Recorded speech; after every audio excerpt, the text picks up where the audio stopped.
Morning guys. നമ്മളെല്ലാവരും ഇങ്ങനെ കൊതിച്ചിരുന്ന കുറച്ച് കാര്യങ്ങളൊക്കെ മേടിക്കില്ലേ?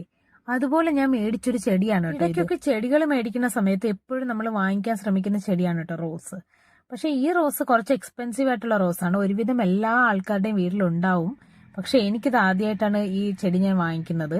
പൂക്കൾ ഇങ്ങനെ കൊലകുത്തിയാണ് കേട്ടോ പിടിക്കുന്നത്. ഒരു കൊല നിറയെ പൂവുണ്ടാവും. അങ്ങനെ കുറെ കൊലകളാണ് ഇതിനുണ്ടാവുന്നത്. ഇപ്പൊ മനസ്സിലായോ ആരാണെന്ന്? ഇത് നമ്മുടെ ഓർക്കിഡ് റോസ് ആണ് കേട്ടോ. ചെടി വാങ്ങിയപ്പോൾ തന്നെ ഇതിനകത്ത് പൂക്കൾ ഉണ്ടായിരുന്നു കേട്ടോ. ആ പൂക്കളെല്ലാം കട്ട് ചെയ്ത് കളഞ്ഞ് പിന്നെ വന്ന കുറച്ച് കൊമ്പുകളാണ്. അതിനകത്താണ് ഇപ്പൊ ഈ ഇത്രയും പൂക്കുലകളായിട്ട് വന്നേക്കുന്നത്. ഇതിന്റെ തൈ ഞാൻ വാങ്ങിയേക്കുന്നത് നമ്മൾ കല്ലമ്പലത്ത് നിന്ന് ആറ്റിങ്ങിൽ പോകുന്ന വഴിക്ക് ചാത്തമ്പ്ര എന്ന് പറഞ്ഞ സ്ഥലത്തുള്ള ഹരിത നഴ്സറി എന്നാണ് കേട്ടോ.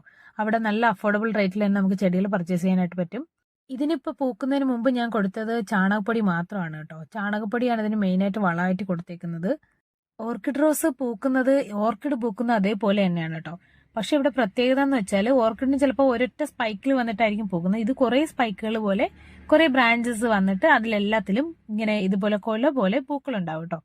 പിന്നെ ഒരു കാര്യം, ഈ ഓർക്കിഡ് റോസിന് നമ്മൾ സപ്പോർട്ട് നന്നായിട്ട് കൊടുക്കണം. ഇവിടെ ഇത് മാവില് ചാരിയാണ് നിൽക്കുന്നത് കേട്ടോ. അപ്പൊ മാവിനെ സപ്പോർട്ടായിട്ട് എടുത്തിട്ടാണ് ഈ ഒരു ബ്രാഞ്ച് നിൽക്കുന്നത്.